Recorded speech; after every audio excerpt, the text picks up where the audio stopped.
Hello, educators. My name is Carrie Cole with Side by Side Educational Consulting. Thanks so much for joining me today for today's Quick Tip Tuesday. So today, my quick tip centers around how we can impact the knowing doing gap in education, which for our purposes is the challenge of turning knowledge about effective literacy practices into implementation of effective literacy practices. Many times we are doing things in the classroom without knowing why. And then the flip side of that, we have the knowledge, but we are not consistently implementing.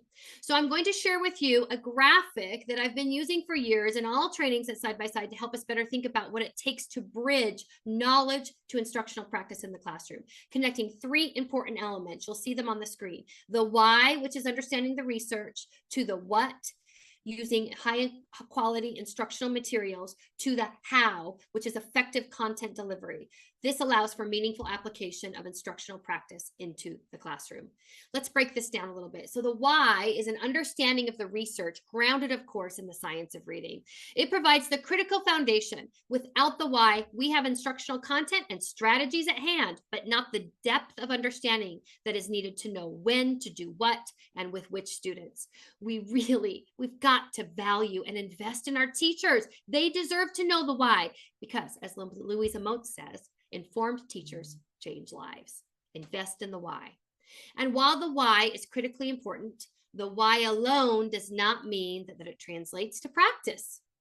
We must pair the why with the what and the how. Let's start with the what.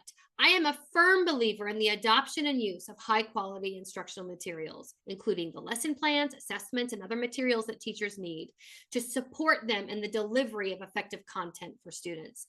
So this allows them, instead of spending their planning time from the ground up, creating a scope and sequence or lessons that for the content, they can better utilize that time to tweak, adjust, and differentiate the baseline content to meet their student needs. The use of high quality instructional materials also opens the door for teachers to change the third part of this triangle. So instead of having a sole focus on the what I am teaching, I can now put my cognitive effort into how I am delivering that content.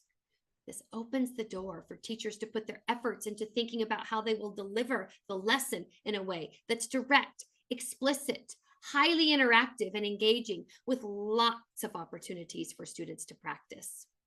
When students have lots of opportunities to practice, this gives valuable feedback to the teacher and then creates these meaningful feedback loops between the teacher and the students.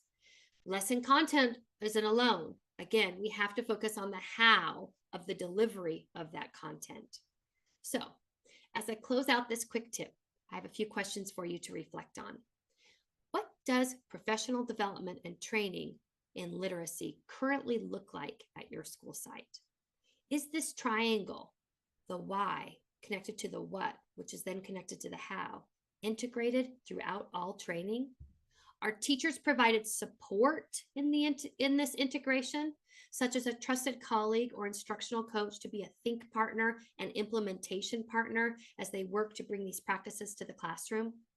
Remember, without the three parts of the triangle, PD grounded in the why, with instructional content for the what, and the examples of instructional delivery to show how, it is highly unlikely that meaningful implementation will occur.